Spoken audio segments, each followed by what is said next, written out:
আসসালামু আলাইকুম রহমতুল্লাহ।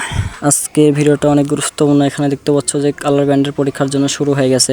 আমি 2024 সালে ভাষা প্রদেশে পরীক্ষা দিয়েছিলাম। তো পরীক্ষার হলে আমাদের মূল পরীক্ষার পরে কিন্তু কালার ব্যান্ডের পরীক্ষা শুরু হয়ে যায়। তাই নিজের অভিজ্ঞতা থেকে তোমাদেরকে ভিডিওটা দেখানোর চেষ্টা করবো। যারা নতুন তারা চ্যানেলটা অবশ্যই সাবস্ক্রাইব করে রাখবা।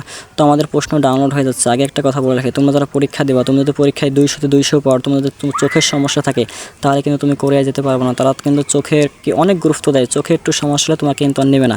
তো সেটাই দেখানোর জন্য আজকে ভিডিওটা তৈরি করা। শুধু 2 মিনিট জাস্ট তুমি দেখতে থাকো, বুঝতে পারবে তোমার চোখের সমস্যা আছে কিনা। এই ভিডিওটা তৈরি করা হয়েছে তোমার চোখ পরীক্ষা করার জন্য। এখন আমাদের প্রশ্নটা ডাউনলোড হয়ে গেছে।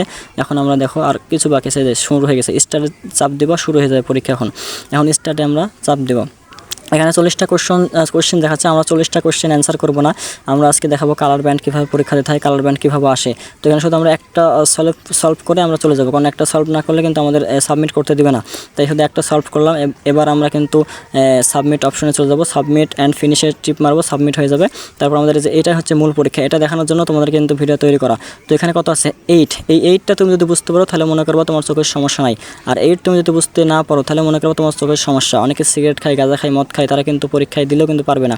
এটা আছে কত? 3। তোমাকে এরকম 5টা প্রশ্ন করা হবে, 5টার অ্যান্সার সঠিকভাবে দিতে হবে। তুমি যদি অ্যান্সার দিতে না পারো তাহলে তারা ভাববে তোমার চোখের সমস্যা আছে।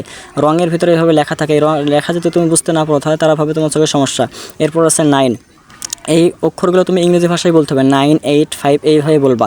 যখন ডবল সংখ্যা থাকবে ওটা কীভাবে বলতে হবে আমি দেখাচ্ছি।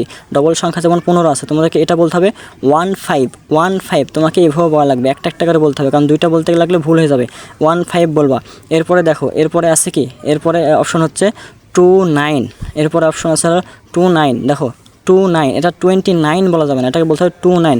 অনেকে 29 বলতে গিয়ে অনেকে ইংরেজিতে সঠিকভাবে জানে না, ভুল হয়ে যাবে। তাই এই বিষয়গুলো তোমাকে মাথায় রাখতে হবে। এইরকম 5টা প্রশ্ন করা হবে। সাবমিট করে দিলাম, দেখতে পাচ্ছ কিন্তু 100% হয়েছে।